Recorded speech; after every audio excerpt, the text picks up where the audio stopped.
This lecture will look at software security. The key focus will be on defining some best practices, but not to dwell on current systems, but to look towards the future of secure software.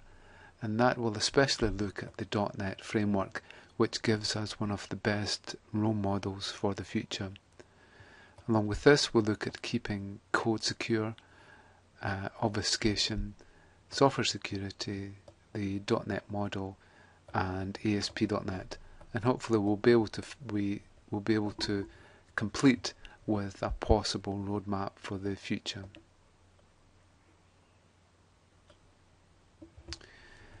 Okay, so why is it so complex, and why is software typically so insecure? Well, unfortunately, applications tend to be written in isolation from other applications and divorced from any operating system, any domain controller, any file systems, and so on. But unfortunately, applications build on top of operating systems or frameworks.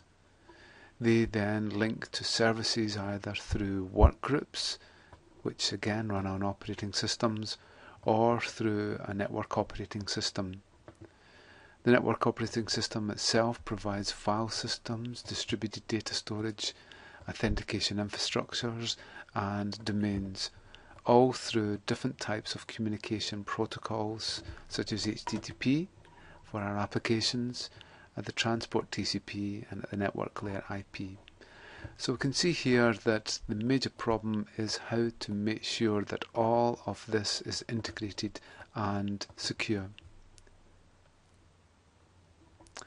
So what has been the problem, and why is it that applications are so often insecure? Well, an obvious method is that there is a general lack of education in secure methods.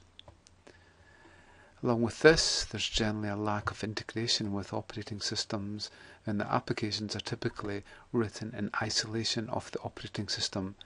But it's the operating system itself that typically defines the security of the application itself. There is typically also a lack of testing, a lack of evaluation. Developers will often test with certain features turned off, and they can often forget that these features have been compromised in some way and then can be released. There's also a lack of understanding of protection of intellectual property. If a company has invested a great deal of money in developing an application, it is important that it's protected so that it can not be reverse engineered.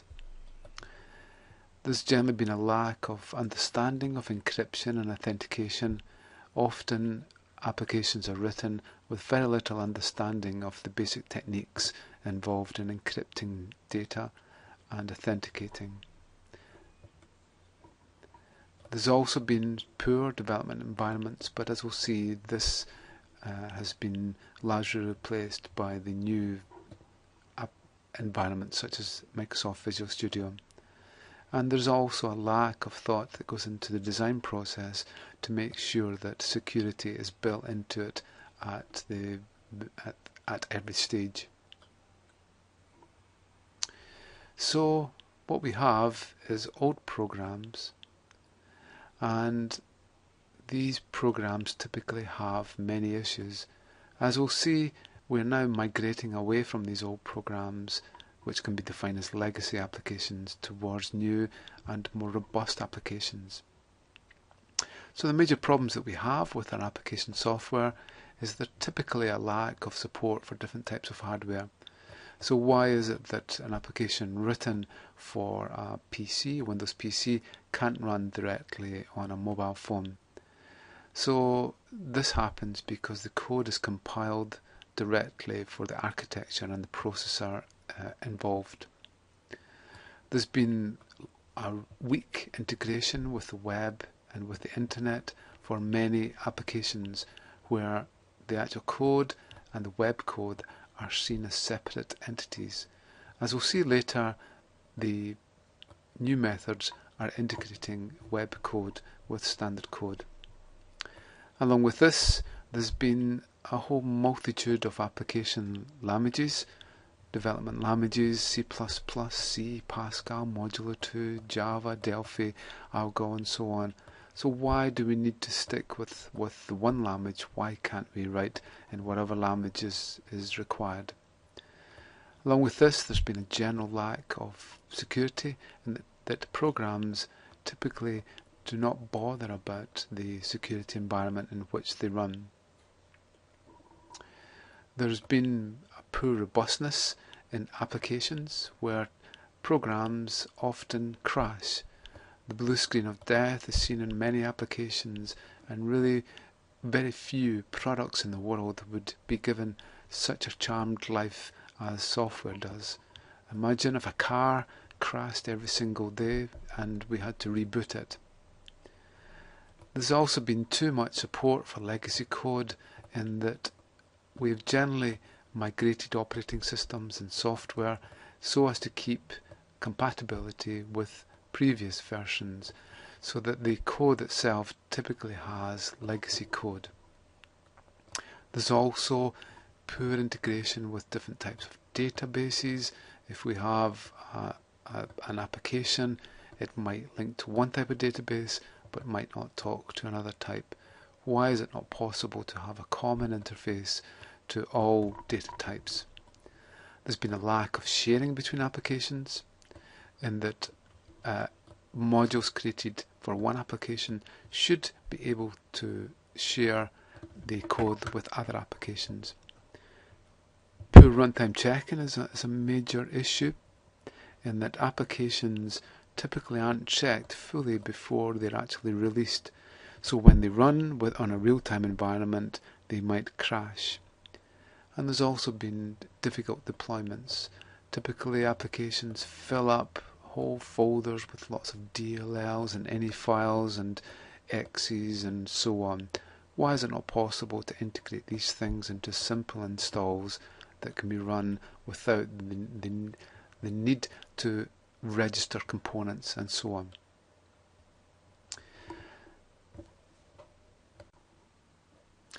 Software flaws are a major problem and have led to many applications being compromised.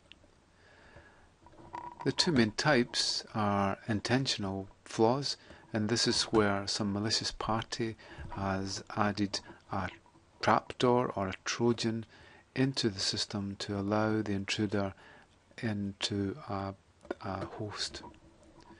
But typically what we have is non-intentional software flaws. These could relate to validation flaws, where the code hasn't checked properly for the valid user input. In the past, this used to happen quite often, where an application required some numbers and a user entered some characters from an alphabet, and it caused the program to crash. There is domain flaws, where data can leak from one application into another. Operating systems themselves are much more isolated these days, so it's seen as a lesser problem.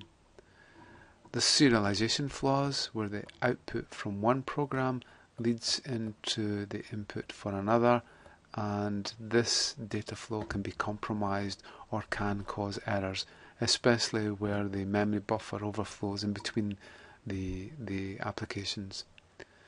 There is identification authentication flaws, and this is where the user or the process isn't properly authenticated, so that it might be possible for a rogue library or a rogue process to contact a valid application.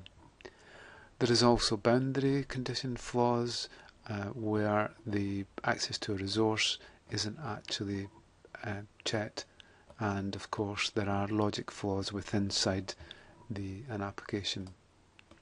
These are typically defined as bugs.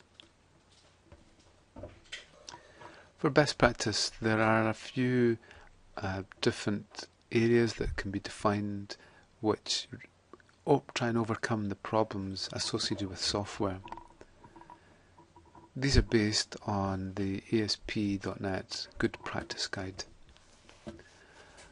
A key principle of this is the principle of least privilege. If an application calls up a process, then it is important that the process itself has the minimal amount of privileges required to actually service the application. In this way, we can minimize the amount of damage that a process might do. So it typically stops a child process from running as an administrator. Another key principle with software is to make sure that we have secure defaults, in that if there is a default setting for security, we must make sure that it is a fairly secure default. Along with this, we need to make sure that when an application is released, it is fully tested before we reduce the security level. A key factor, if possible, is to authenticate users at the gateway to the application rather than at the back end. If it's possible to get into the back end, then it might be possible to compromise. So from a resource point of view, it is good to check the user or the resource at the front end. It's also important that we should never trust external systems and always make sure that we do not pass data to them that could be leaked. Along with this, we should never trust user input, and it should be checked before it's actually sent to any back-end operation. This includes checking for the correct number format, strings, and valid characters. If a date is to be entered, then we make sure the date is of the correct format. To protect our code, we need to make sure that we never rely just on obfuscation for our application, and that typically there are people that might want to find out how something works. So to basically just obfuscate isn't actually enough to hide the code. We need to reduce the surface area and certainly handle errors in a graceful way so that the program itself does not exit in an incorrect way. Defense in depth is a key factor in that we need to make sure that we authorize and authenticate at different interfaces and certainly between different modules. Another key principle is to disable any services that we don't actually need. The more services that we have open, the more ports that we have open, the more chance it can be compromised. And along with this, that the weakest link, the whole system is only as secure as the weakest link. So we need to analyze the complete system and all the elements and understand any weak points and to try and overcome them. We can have the best authentication and encryption possible. If there is one weak link, such as a password for the encryption keys, then that can compromise the whole system. Okay, so it's well known that software has caused many issues in the past.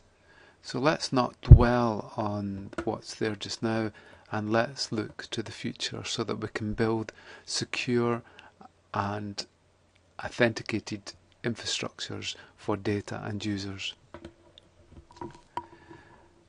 The problems that we've had in the past include DLL hell, and DLL hell involves having software libraries on a system that applications use, and then it's possible for applications to come along and reinstall these DLLs with different versions or even with malicious versions.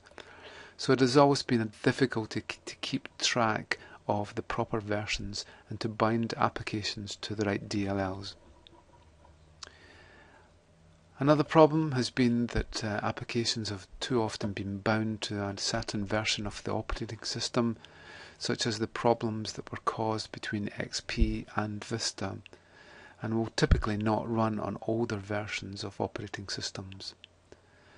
We've also seen applications bind themselves very much to the hardware so that we cannot run them on different architectures or on different processors. Applications themselves have also made direct calls to drivers which can affect the operation of the system. If possible, the operating system should handle all driver access. There's also been a great deal of DLL, driver baggage, where new applications install other drivers and other DLLs into the system. Along with this, there's been poor decoupling between applications, and it's often in the past that one application can affect the operation of another. Along with this, software applications typically run directly onto the hardware, and thus could affect other running processes at any given time. So what's the future? So just now we have an operating system, typically. We have some software applications and services which run on the operating system, and then they allow these applications to multitask and get access to the hardware. Typically, all these applications and services run locally, and this is defined as a thick client.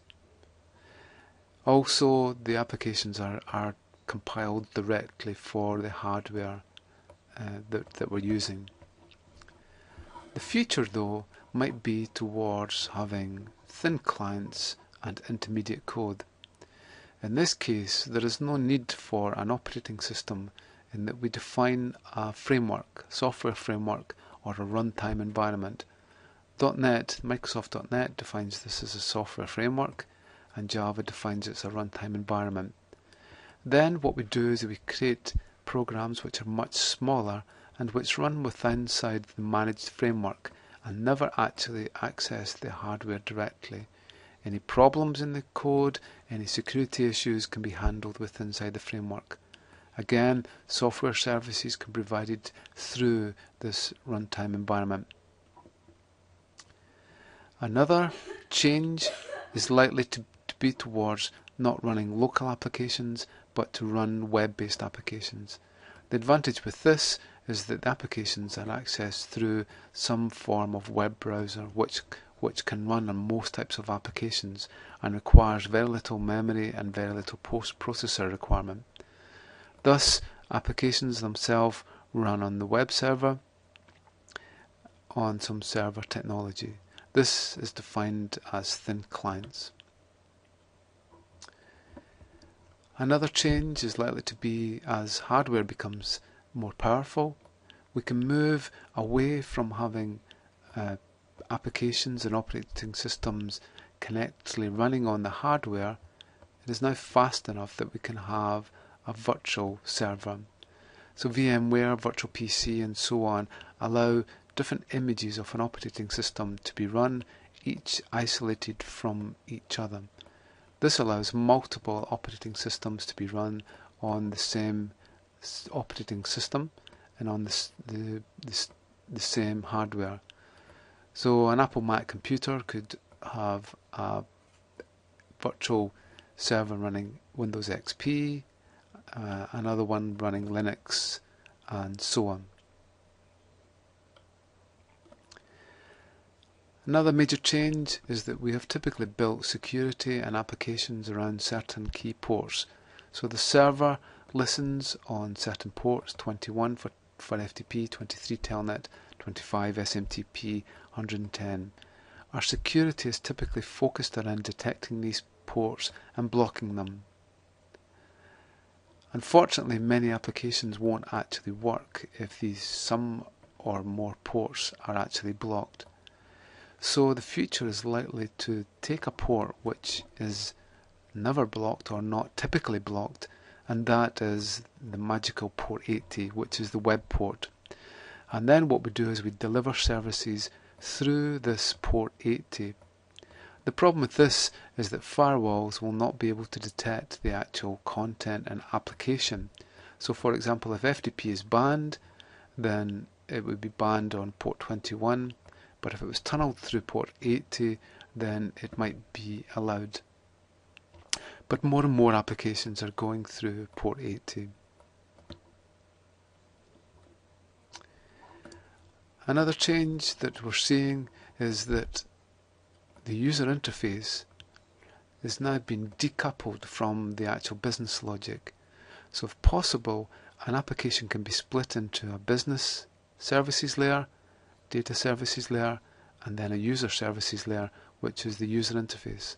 Then applications can be easily developed for different systems by changing the user interface. In this case, we have the same business logic, same data, and then we can bolt on different application interfaces to give us Windows programs, console application, mobile application, and a web application. This is defined as three-tiered architecture and allows us to put much of our code, developed code, into a business layer, possibly which run remotely from a server, so that the user never actually gets access to the core data and business services elements. Okay, so let's look at one future framework, software framework, and that is the Microsoft.NET framework, which is one of the most complete integrated systems ever created. Basically, the .NET framework supports intermediate code. So the code itself is never actually compiled directly for the hardware. When the intermediate code is run on the system, it is then compiled as it is running for the specific hardware. So this allows us to create a program which will run on any type of hardware and architecture as long as it runs within inside the framework. Another major change in .NET is that it is an open system supporting many different types of languages. So .NET has integrated the previous C and C++ languages into C# and VB, VBA and ASP into VB.NET, which gives an alternative between development. But as we'll see, it supports many different languages. Inside the framework, we have our typical application programming interfaces to give us Windows and typical code. We have a robust COM+ model for enterprise applications, and we have the integration of web services and web applications within ASP.NET. Basically, the key elements of the language is that it has a common runtime language, which is similar to the Java virtual machine, in that programs are compiled to an intermediate format, MSIL, which is the Microsoft Intermediate Language. Much of the logic much of the code is actually run from within inside the framework, and the program itself doesn't need many of the main program elements. To overcome the problems of different systems defining different sizes of integers, for example, one computer might say that an integer is 32 bits and another is 64, and when they pass data between themselves, they can have compatibility problems. .NET defines a common type system for all its data types. It has a common class library where the classes and the properties that are defined and the methods are common across all the programming languages. So a method that relates to one programming language is the same name as it is in other ones. A key feature is that .NET is not built on any specific language, and different compilers can be created So it's G#, C#, VB.NET, Delphi, Fortran can be built for the actual compiler. So it breaks away from the requirement to develop in a specific language. So the framework itself sits on the system and is standardized with a certain version. So this is version 1.1.4322, and everyone will have this framework, the same framework, obviously with different localizations. And the framework itself should be standard and will not change. When a new version is released, it is installed into a different place. These are the DLLs that are called from within inside the framework, such as the MS Core Lib, which is a large library that has much of the core .NET components for security systems, file IOs and arrays and so on. So we can see here that much of the code is in this folder and new versions are created. A great advantage is that it's possible to create an application which binds to a specific .NET framework, so that a new framework might come along and might not work with it, but we can be sure that our existing application works with a previous .NET framework version. So basically what we have is that we have the operating system, and it's possible for us to create processes and applications which produce native code. This native code can be seen as managed code. We allow it to happen, but really the migration must be away from this native code, which can cause many problems with memory and with the processes. So applications themselves can run inside the framework and should be isolated from each other, along with processes. These are compiled into our intermediate code. The .NET framework then translates it into the actual requirement for the hardware. So it's a key feature to take the intermediate code and compile it to the machine code or the native code. Along with this, we have a concept called the global assembly cache, and this overcomes the DLL hell that we used to just have one version of a DLL. Now DLLs can be put into this global assembly cache with different versions. We can see here 1.1, 1.2 and 2.0, and then applications themselves can bind themselves to whichever version they have actually been defined to bind to. Also, we can say that an application could bind to the most recent if we wanted, but the global assembly cache will properly identify the DLLs in the cache and store them. This is an example of our assembly cache. We can see here there is a version number, there is a public key to authenticate and identify this is known as a strong name. These are known as strong names, and properly identify a unique instance of a DLL. We can actually see an example of this, hopefully, looking at our assembly cache here, and there's an example on our system here. So we can see here that we have different versions of different components. Each one can exist. So we have Office Access version 11, Office Access version 12, and so on. We have our key that we'll see in a little minute. So when applications require these DLLs, they will go to the global assembly cache. So the great advantage with .NET is that we can create any type of application we need. Windows applications, web services, and so on.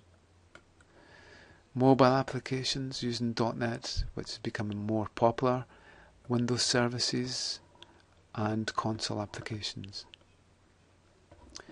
The basic history was that version 1.0 was released in January 2002. With a few little bug fixes by April 2003, we had the version 1.1, which is a classic version that many applications still use. Along with this, a .NET Compact framework, which isn't the full framework but allows mobile applications to work, was released. One of the major steps forward was .NET version 2. This fixed many bugs, it had many new controls, and the major change was ASP.NET components. We could now design web applications which almost had a Windows type look. Along with this, we had serial communications and Bluetooth integrated, which had caused many problems. Another major step was in .NET version 3, which was released in 2006 and introduced 4 new foundation classes: card space for security, presentation, which allows enhanced sharing of data through XML and presentation, communication foundation, and a key element was the Windows Workflow Foundation. So basically we've seen 3 main generations of web development. The first, we had HTML, and we had to find a way to make things more interactive, so JavaScript was integrated into the HTML code. This allowed code to be run inside the HTML and also to react to events. The problem with this is that we were actually sending the JavaScript across to the client, so the client could actually read the code and take the logic from it. The next step was to run the code on the server. So in this way we could take ASP and PHP, and then inside the HTML we added special characters which defined that the server should run the code inside there and convert that into standard HTML, which would be sent to the client. The advantage with this is that no one can see this embedded code. So this was fine, but really it had been extremely difficult to create proper applications which reuse code. So the future is towards code behind, and an example of this is with ASPX files. With this we can have proper events and a proper web page, but it runs code behind the page. So if we see an example of this inside Visual Studio, here is an example. We can just place this over here, and just give me a second. So,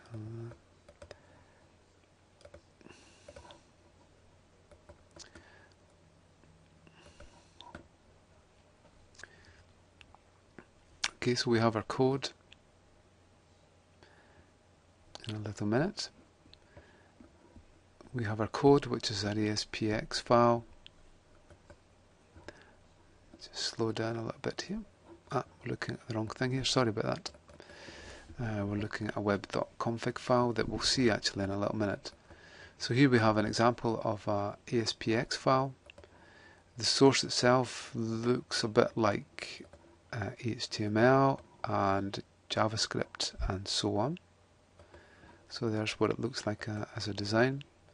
And then what we have is behind that file we have our C# code, which is our code behind.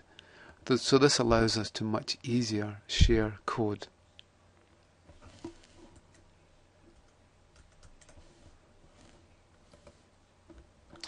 So this code behind this is key for many reasons.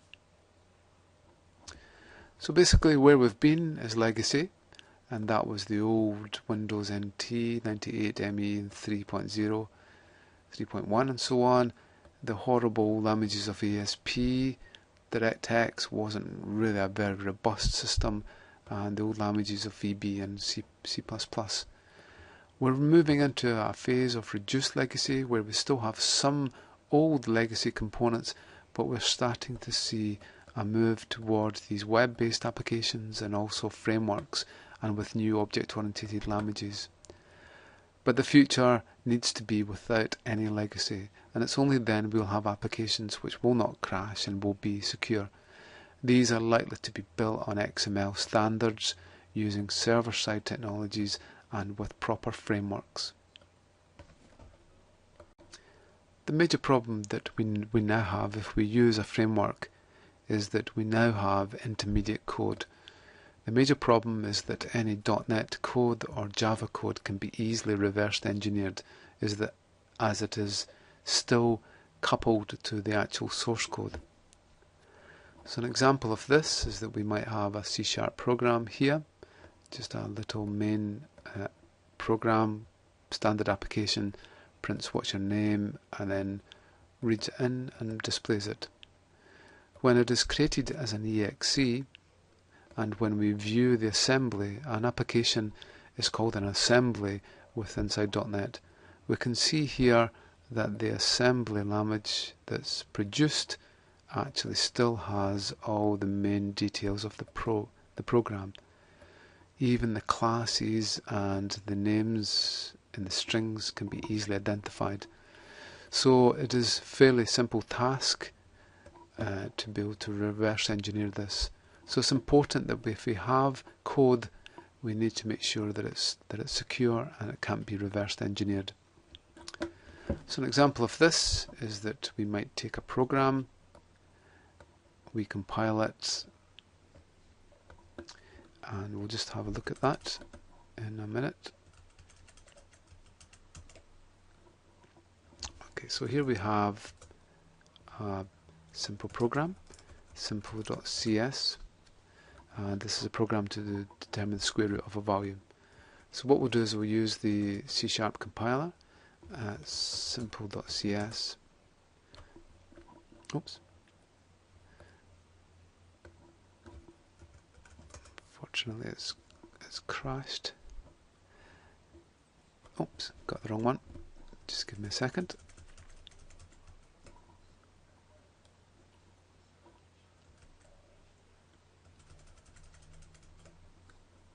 Here we have. Sorry, this is running it through the command prompt here. So same place, we just have a look and we have our program, and then we compile our program, and we see now that we have an exe called simple.exe.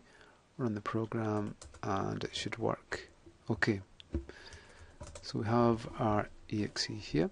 So what we'll do is that we'll have a look at that exe. So I have a program called .NET Reflector, and what we'll do is open up the docs source simple, and then we have our exe here.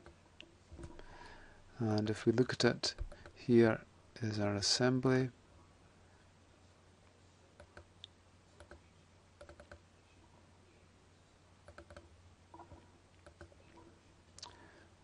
We just check.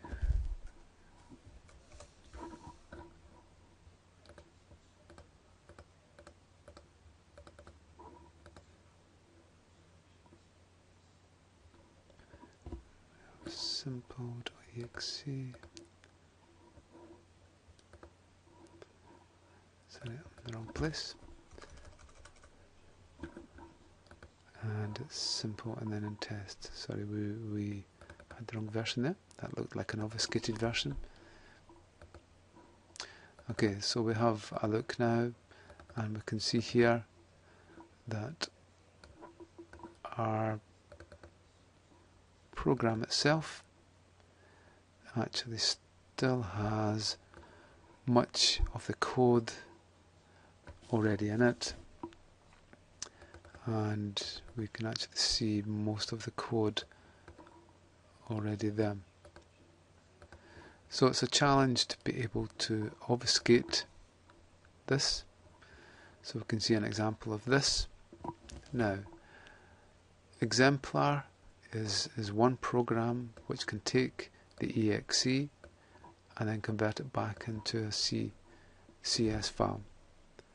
So I have exemplar on the system, and what we'll do is that we'll take the exe and we'll call it list.cs. So we now have a file list.cs, and we can see here that the original program has been restored back as it was. Okay, so exemplar is one example of a reverse package, and you can see here that the original code comes back again. So we've seen in the .NET Reflector that we can actually view the code. There are many decompilers around for .NET and Java. One is the .NET Decompiler. So how do we keep our applications and our code secure? One method is called obfuscation. And with obfuscation we try to scramble the application to make sure that it can not be reverse engineered. In this case we have a C program which will actually run, and it is very difficult to see what the output actually is. Unbelievably, the output it prints is the 12 days of Christmas. And it's done this by eliminating white space, uses conditional and list expressions rather than the if-then statements. It has some basic encoding, and it also has multiple functions into a single function. So it's one of our tasks to make sure that we obfuscate our code so that it can be scrambled and cannot be reverse engineered. One method that is used is called identifier renaming. So in this case we take our assembly. If we run it through the obfuscator takes names, printing names, and will generate, in this case, non-printing characters which are difficult to be able to reverse engineer into the original names. So somebody might be able to reverse engineer the program, but it will be almost unusable because they don't have the original variable names there. We have string encryption. Many crackers work by searching for keywords. A string encryption obfuscator will obfuscate various strings by calling up encryption methods. There is flow obfuscation, and that's where the actual flow is scrambled in some way to hide its actual operation. So there are two examples that you can try online if you require, here and here, in terms of the obfuscator. If we take our simple example again,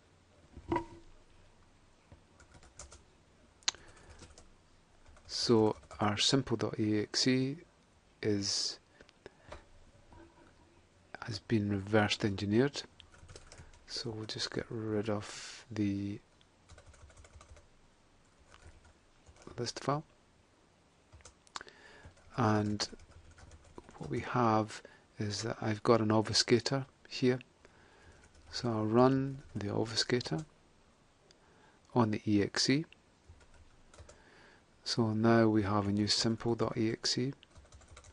Just check the date and the time. So we have our new simple.exe, just to make sure that it actually works. That's fine.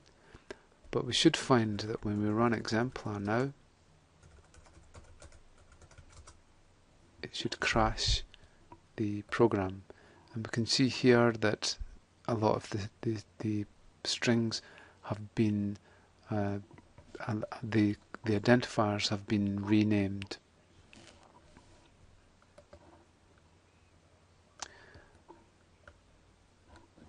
So here's an example. So we can see here, this was our original code. In this example, we have the variable names are still in there, and all the strings. When we obfuscate, we can see here that the obfuscator has changed name into v_0, and it's changed the class name class 1 into A. And hopefully when we run the reverse engineering program, it will show an error and crash the system. Security has been extremely difficult to actually define and get right.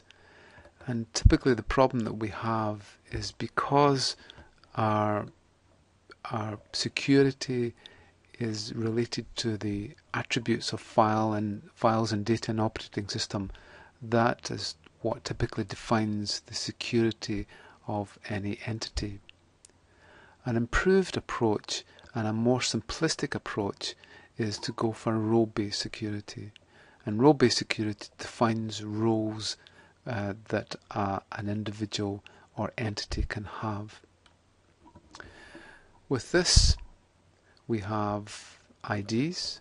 In this case we have Bob and Alice, but we also have roles. So in this case Bob might be part of admin along with Carol, and then Alice here has an ID, but she is part of guess. We simplify the security by defining the security applying to certain roles. The roles typically relate to the organizational infrastructure. So in this case, in a non-role based approach, it is the operating system which defines on the roles themselves. The application itself takes no judgment on the IDs and roles and will generally just run in the same way. Unfortunately, this is divorcing the requirement for security away from the application into the operating system. An improved approach is to integrate the application or a web application with role-based security, and with this the application directly integrates with roles and with IDs. So the authentication could come from Windows login, basic username and password. A passport type authentication might be from a Microsoft Live site. Form-based, Windows-based built-in, where it's the user login here, and this is from a web form. And we might also have the web server authentication. So more and more applications will actually have security built into them at the core, so that it is not possible for users to access certain parts of the application. In our .NET application, we can have direct access to these roles if we add in the principal, the system security principal namespace and security. And for this, we can find out what the ID of someone is, and then we can find out what type of authentication they're using, and then what their role is. In this case, are they an administrator? If they are an administrator, then it can print this line. If they're not, then it prints this line. So in a .NET application, we can integrate security in the form of IDs or roles.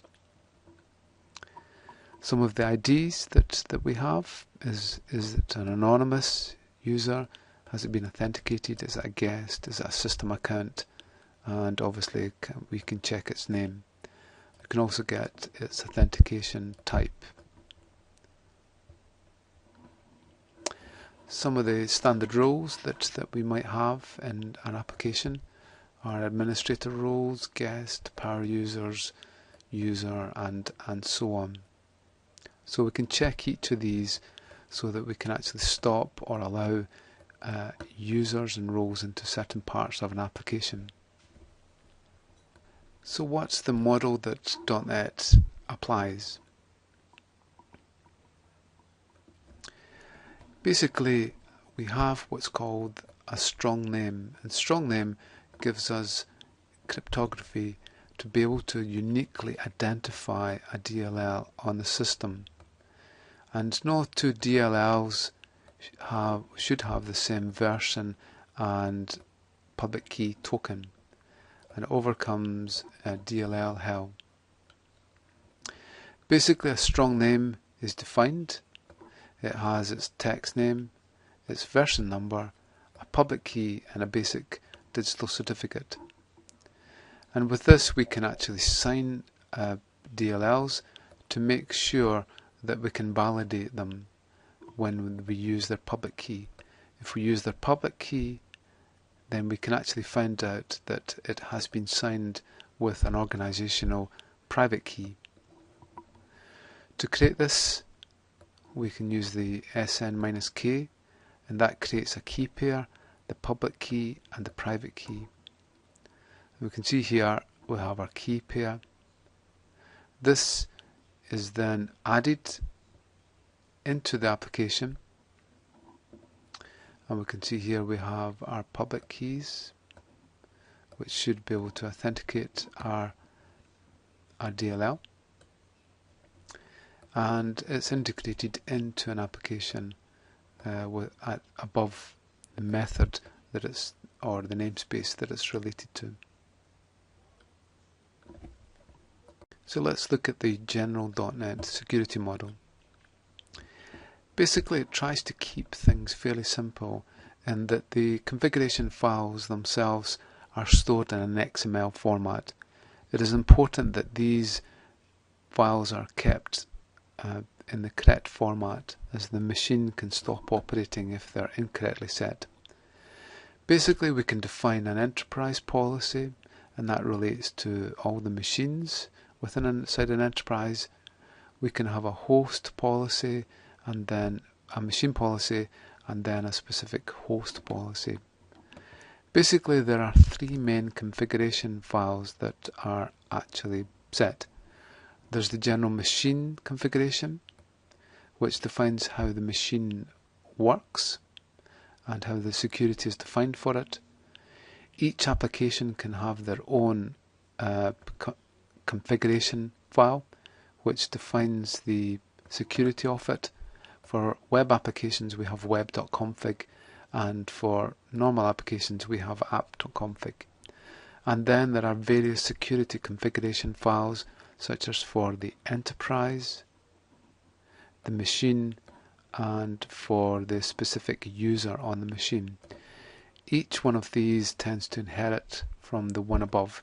This is the highest level security, or the minimum security, higher security, and then the user security.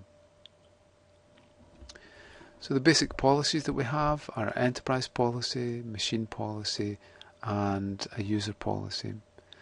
The user policy itself is typically stored on a local folder.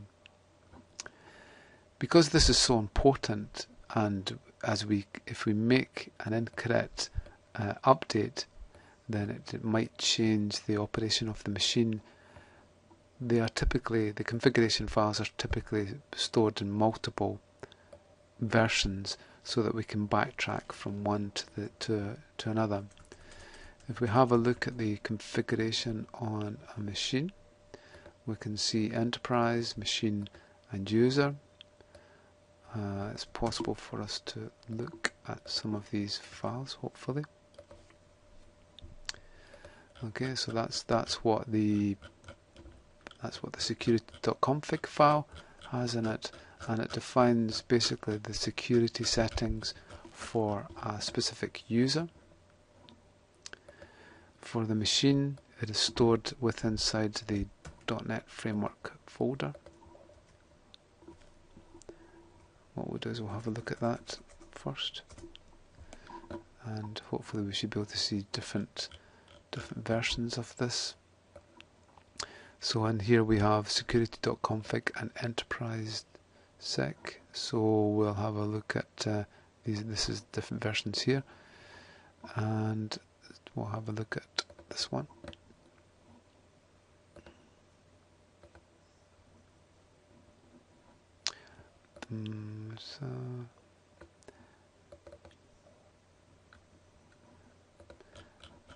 So this shows us a security file. So these are key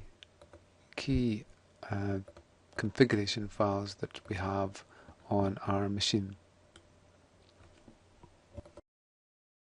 So the previous example showed the .NET framework.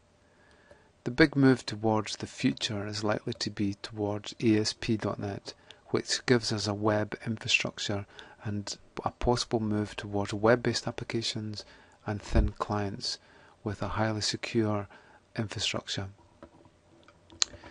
Basically with ASP.NET we have a web.config file, and each web page inside a certain folder reads the web.config file and then inherits their security from it. So an example here is that we can say for the authorization we can deny users, or for the authentication we can define that we are using a form for the access to a web page. In this case we're using forms. We call up a login.aspx page, and then the credentials that we have, the only users that will be allowed access to these web pages inside that folder are the users who give their username of Fred, Bert or Napier. So we'll have a look at this. If we just get rid of what we had before. Okay, so we've defined, this is the web.config inside this folder. Here it is down here. And we defined that the authentication is with forms, and these are the users that are allowed access to the pages. So if we set this page to be our startup page, what should happen is that when we run this, we should not be able to access this page unless we've actually authenticated ourselves onto the system.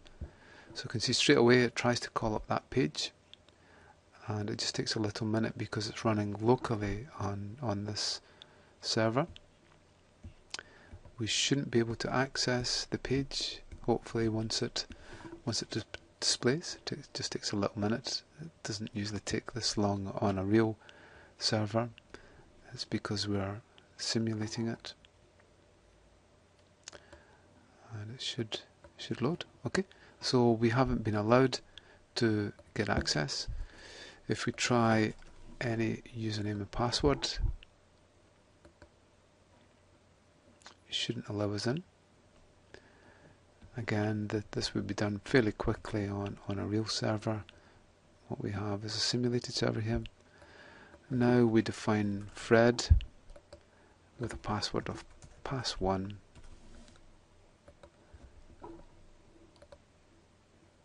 And this time we should be able to be authenticated in. So the web.config is storing our security settings for our web pages, and in there we can define different forms, who's allowed to access a form, a certain user, how they're authenticated, and possibly what their usernames and passwords actually are. This gives us a single point of configuration. So we can see here we've managed to get into this page now because we authenticated ourselves properly, and it's through this web.config file that we can keep secure.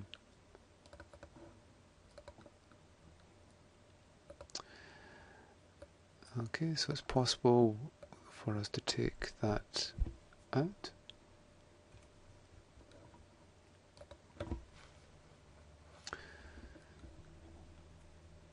And now we can access the page directly. Just put it back in. Oops.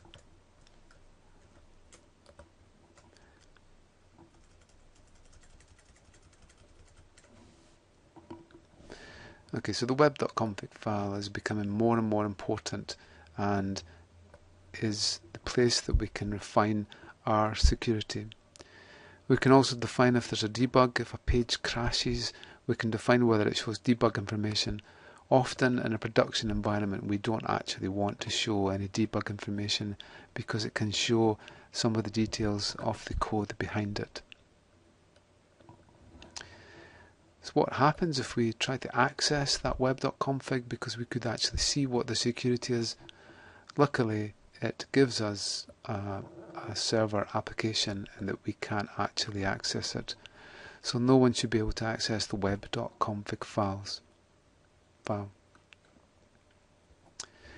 one possible infrastructure for the future is to have a web server interface for clients built on IIS, typically version 6 and on, with ASP.NET. Behind that we can have IIS ASP.NET, which gives us web services. We can also have .NET Remoting, which allows us to run remote applications, and for robust enterprise solutions we can have a COM+ level. And then as a backend we can have the robust database server of SQL. Some of the forms of authentication for IIS include anonymous, basic, digest, integrated and certificates. And for authorization we can use NTFS permissions from the file system, IP restrictions. For authentication, as we've seen, we could use Windows itself to authenticate the user. We can have forms, as we've seen, passwords and none at all. And then for authorization we can have URL authorization and file authorization, along with what, as we've seen, .NET role authorization. So ASP.NET is built on a very strong foundation based around these robust components. Basically what we have is that we can have the client himself, and the client himself has got to run things on the web server. So typically what happens is that an impersonation is defined. So the client itself is transformed into a impersonation, and then that impersonation is allowed access to the local resource. So we can see here that the impersonation is IIS users, and you can see it has limited access. It can't modify or control anything on the local resource. So this is defined in the web.config as impersonate equals true. Along with this, if there is something on another server or another site, we have delegation. In this case it might be the web server here and a database server over there. There is now a delegation of the client to another entity to access the remote resource. Again, this should be the minimum security level required to access the remote source. To stop spoofing and covering of trails, only one hop is typically defined for delegation, so that multiple hops cannot be used. To show the whole complexity of the .NET infrastructure and the possible roadmap of the future, we can see here a typical type of infrastructure. This shows the browser, and then we have our ASPX requests over the internet to our IIS server, which is running ASP.NET. Behind it we can have enhanced services such as Windows SharePoint, which allows us to create web pages, create web parts for forms, and that integrates with an Exchange server to be able to send email, and also with a domain server which defines the roles. Behind this we have our ASP.NET forms, and then the Office SharePoint 2000 server, and this gives us access to Excel, InfoPath, Project and so on. Behind that we have our basic client applications such as Visio, Access, Word, and so on. And then to be able to develop for this, we have our development tools such as Visual Studio 2005 and 2008, which are built on these technologies, as we've seen, and which allows us to build robust communications and infrastructures. We have an SQL backbone here. So this is possibly one of the architectures for the future for information delivery. So overall, we've looked at many different areas, including some of the problems in software, and then looked at how the .NET framework could actually solve many of the problems and could provide us with a roadmap. It is not the only framework, but it is a usable one, and is one that has been well tested and is now growing in popularity. We then advanced onto ASP.NET and showed how we could create a web infrastructure and also integrate security with role-based security and having files such as web.config. And then finally we looked at a possible infrastructure using the .NET Microsoft SharePoint server.